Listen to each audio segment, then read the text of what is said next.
आज ही Doubtnut app download करें। Doubtnut पर होगा अब आपके सभी मैथ्स, केमिस्ट्री, फिजिक्स और बायोलॉजी डाउट्स का सफाया। बस अपने क्वेश्चन की फोटो खींचो, उसे क्रॉप करो और तुरंत वीडियो सोल्यूशन पाओ। Download now. इस क्वेश्चन में हमसे पूछा गया है कि positive deviation from Raoult's law are exhibited by binary liquid mixture. मतलब कि पॉजिटिव डेविएशन किस रावल्स लॉ से किस तरह के बाइनरी लिक्विड मिक्सचर शो करते हैं। तो हमारे पास 4 स्टेटमेंट दिए हुए हैं, तो हम बारी बारी से पढ़ के इसको समझ सकते हैं। लेकिन उससे पहले मैं पॉजिटिव डेविएशन ऑफ रावल्स लॉ में क्या होता है ये मैं आपको बताना चाहूँगा। तो अगर पॉजिटिव डेविएशन हो रहा है फ्रॉम रावल्स लॉ, तो वहाँ पर डेल्टा एच मिक्सिंग जो होता है वो क्या होता है, वो ग्रेटर देन जीरो होता है। डेल्टा वी मिक्सिंग जो होता है वो भी ग्रेटर देन जीरो होता है। ठीक है। और इंटरेक्शन फोर्स की अगर मैं बात करूँ ए एंड बी मॉलिक्यूल में, तो इनके बीच में फोर्स ऑफ इंटरेक्शन जो होता है वो लेस होता है than the force of interaction. मतलब ए और बी के बीच में जो फोर्स ऑफ इंटरेक्शन रहा होगा वो बेटर रहा होगा, मतलब अच्छा फोर्स ऑफ इंटरेक्शन रहता है। लेकिन ए बी में जो अब फोर्स ऑफ इंटरेक्शन बना है वो हमारा वो अच्छा नहीं होता है, नॉट गुड। ठीक है। तो इस कारण से क्या इफेक्ट आ रहा होगा ये मैं आपको मतलब इसमें बताना चाहूँगा। ठीक है। तो हम यहाँ से देख सकते हैं कि हमारे पास ए और बी के बीच में बॉन्ड पहले अच्छा था। ठीक है। लेकिन अब जो बॉन्ड बना है ए और बी के बीच में वो अच्छा नहीं है। तो इसका मतलब ये एक दूसरे से काफ़ी दूर दूर रहना चाहेंगे। तो अब जब एक दूसरे से दूर रहना चाह रहे हैं तो इसका मतलब सिस्टम का जो वॉल्यूम होगा वो क्या हो जाएगा, इंक्रीज हो जाएगा, क्योंकि ये एक दूसरे से काफ़ी फार फार रहना चाहेंगे। ठीक है।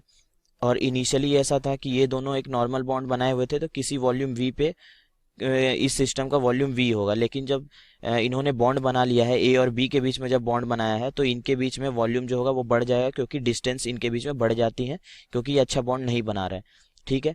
अब चूंकि यहाँ पे अच्छा बॉन्ड नहीं बनाया है, तो इस बॉन्ड को बनाए रखने के लिए हमें एक एक्स्ट्रा एनर्जी सप्लाई करना पड़ेगा। और एनर्जी अगर हम सप्लाई करते हैं किसी सिस्टम में, या फिर किसी सिस्टम में एनर्जी अब्जॉर्ब हो रहा होता है, तो उसका इंथैल्पी ऑफ हीट क्या होता है, वो ग्रेटर देन जीरो होता है। तो हम यहाँ से देख सकते हैं कि इस स्टेटमेंट से मैंने delta we mixing greater than zero क्यों होगा ये मैंने बता दिया, और delta H mixing greater than zero ये भी क्यों होगा ये भी बता दिया। ठीक है। तो आइए अब हम बारी बारी से स्टेटमेंट को पढ़ते हैं और देखते हैं इनमें से कौन सा स्टेटमेंट सही है। तो हमारे पास फर्स्ट स्टेटमेंट दिया हुआ है कि binary liquid mixtures in which the molecules tend to attract each other and hence their escape into vapour phase is retarded. तो हमारे पास क्या हुआ है कि ये ए और बी जो है वो एक दूसरे को अट्रैक्ट नहीं कर रहे हैं, बल्कि एक दूसरे से दूर रहना चाह रहे हैं। और दूर रहना चाह रहे हैं तो इस कारण से इनकी स्केप होने की टेंडेंसी क्या होगी, इंक्रीज होगी। तो यहाँ से मैं और एक बात बता दूं कि स्केपिंग टेंडेंसी इज इंक्रीज्ड, क्योंकि ये एक दूसरे से दूर रहना चाह रहे हैं, तो इस कारण से इनकी स्केपिंग टेंडेंसी इंक्रीज हो जाएगी। तो फर्स्ट स्टेटमेंट में कह रहा है कि मॉलिक्यूल्स अट्रैक्ट ईच अदर, तो ये अट्रैक्ट नहीं करते। ठीक है। तो इस कारण से फर्स्ट ऑप्शन गलत होगा। सेकंड ऑप्शन हमारे पास दिया हुआ है कि in which the molecule repel each other and hence enter the vapour phase more readily than do molecules of pure liquid. कहने का मतलब है कि यहाँ जो मॉलिक्यूल है वो रिपेल करते हैं एक दूसरे से, और इस कारण से इनका वेपर फेज में जाने की जो टेंडेंसी होती है प्योर लिक्विड से वो बहुत ज़्यादा होती है। तो ये बिल्कुल सही बात है, क्योंकि यही बात मैंने अभी आपसे डिस्कस करी है कि ये दोनों एक दूसरे को रिपेल करते हैं, मतलब एक दूसरे से काफ़ी दूर रहना चाहते हैं। तो इस कारण से इनकी स्केप होने की tendency in the vapour phase बढ़ जाती है। ठीक है। अब थर्ड ऑप्शन हमारे पास दिया हुआ है in which the molecules attract each other. तो ये फर्स्ट स्टेटमेंट से ही ये गलत साबित होता है, क्योंकि मॉलिक्यूल्स जो होते हैं वो अट्रैक्ट नहीं करते हैं। ठीक है। तो आगे पढ़ने की ज़रूरत है ही नहीं हमें। लास्ट स्टेटमेंट है in which the molecules repel each other and hence do not enter the vapour phase as the molecule of pure liquids do. लेकिन ये स्टेटमेंट जो है ये भी गलत है, क्योंकि रिपेल तो करता है, और रिपेल करने के कारण ही उनकी वेपर फेज में जाने की टेंडेंसी बढ़ जाती है।